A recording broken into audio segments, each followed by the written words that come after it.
এফচুৰ সভাপতিৰ পৰা ৰিজাইনেশ্যন দিব লাগে, সেইটো মোৰ ফালৰ পৰা দাবী কৰিছে। সকলো বড়ো ৰাইজক নেতৃত্ব দিব পৰা এজন সৎ ব্যক্তিত এফচুৰ প্ৰেচিডেণ্ট পাতিব লাগে বুলি মই অনুৰোধ জনাইছোঁ। এফচু জড়িত আছে, UPPL জড়িত আছে।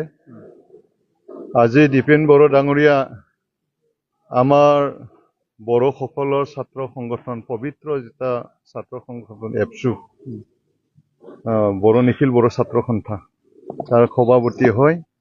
এই পবিত্ৰ ছাত্ৰ সন্থাক আজি তেখেতে নেতৃত্ব দিব পৰা নাই। তেখেতে কৈছে এই মানে BTCৰ যিটো এছেম্বলি হল তাত আক্ৰমণ কৰা হৈছে, সেইটো এফচুৱে জড়িত আছে। তাত দেখ আছে এফচুৰ পতাকা উৰি আছিল। যদি এফচু জড়িত নহয়, তদন্ত কৰিব লাগে। যিবিলাক দোষী তেখেতসকলে তদন্ত কৰি পেলাই যি ব্যৱস্থা লাগে ল'ব লাগে। মানে সংগঠনৰ মাজত ডিচিপ্লিন এটা সংগঠনক আজি দীপেন বড়ো ডাঙৰীয়াই নেতৃত্ব দিব পৰা নাই, তেখেতে ফেইলাৰ হৈছে।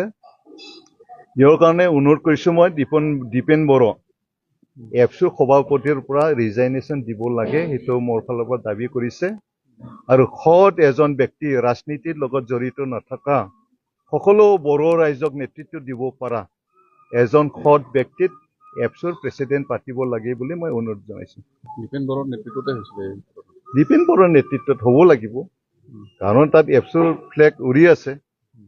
আৰু তেখেতে নাজানে বুলি কৈছে। যদি নাজানে, তেখেতে এই মানে ছাত্ৰ সংগঠনৰ তেখেতে নেতৃত্ব দিব পৰা নাই। আৰু মানে এফচুৰ যিসকল মানে আঞ্চলিক leader, primary leader, district leader, তেখেতসকলে আজি দীপেন বড়োৰ নেতৃত্বক নামানে বুলিহে মই ক'ব বিচাৰিছোঁ।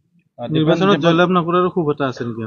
খুব থাকিবই, কাৰণ তেখেতসকলে আমাৰ হাগ্ৰামা মহিলাই ডাঙৰীক সদায় কৈ আছে, যোৱা যিটো চৰকাৰ, এই চৰকাৰে এফচু অফিচত মানে BTCৰ অফিচ নিচিনা ব্যৱহাৰ কৰি পেলাই মানে চৰকাৰ চলাই আছে।